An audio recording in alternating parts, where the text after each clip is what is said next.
రేపటి నుంచి భూముల రిజిస్ట్రేషన్ ఛార్జీలు పెరగడంతో ఉమ్మడి కర్నూలు జిల్లాలో రిజిస్టర్ ఆఫీసులు కిటకిటలాడుతున్నాయి. సాధారణ రోజుల్లో కర్నూలు రిజిస్టర్ కార్యాలయంలో 100 వరకు రిజిస్ట్రేషన్లు జరిగేవి.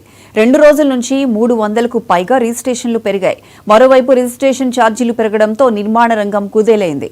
నష్టాల పాలవుతున్నామని బిల్డింగ్ అసోసియేషన్ ప్రతినిధులు ఆవేదన వ్యక్తం చేస్తున్నారు. జిల్లా రిజిస్ట్రార్ను కలిసి ప్రభుత్వం తన నిర్ణయాన్ని వెనక్కి తీసుకోవాలని వినతి పత్రం అందజేశారు.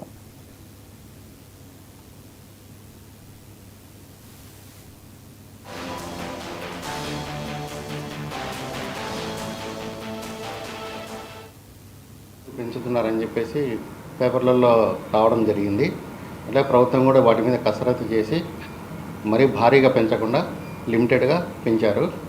దాన్ని ఫిబ్రవరి 1వ తారీఖు నుంచి అమల్లోకి తేవడానికి ప్రయత్నం చేస్తున్నాము. దానికి సంబంధించి డేటా ఎంట్రీ జరుగుతోంది ప్రస్తుతం. తర్వాత నిన్న మెయిన్ రిజిస్ట్రేషన్లు కొంచెం భారీగా జరగాల్సింది, కానీ నిన్న కొంచెం సర్వర్లో మాకు విజయవాడ ప్రధాన కార్యాలయం ఉంటుంది, సబ్ రిజిస్ట్రార్ ఆఫీసులకు జిల్లా రిజిస్ట్రార్ ఆఫీసులకు సంబంధించి అక్కడ కొంచెం సమస్య తలెత్తడం వల్ల కొంచెము సర్వర్లు మొరాయించడం వల్ల కొంచెం రిజిస్ట్రేషన్లు స్లోగా జరిగాయి. మళ్ళీ ఆ సమస్యని సరి చేయడం వల్ల మళ్ళీ రిజిస్ట్రేషన్లు యథావిధంగా జరగడం మొదలైంది. ఇవాళ అయితే ఆ సమస్య ఉండదు, మామూలుగా జరిగిపోతుంది. ఇవాళ లేదు, ఇప్పటి వరకు అయితే రాలేదు. మామూలుగా లోకల్గా సమస్యలు ఏం రావు మాకు. ఏదైనా ఉంటే విజయవాడ నుంచి అక్కడ కంట్రోల్ ఉంటుంది మొత్తం. మేమంతా క్లయింట్స్మే, మెయిన్ సర్వర్ విజయవాడలో ఉంటుంది.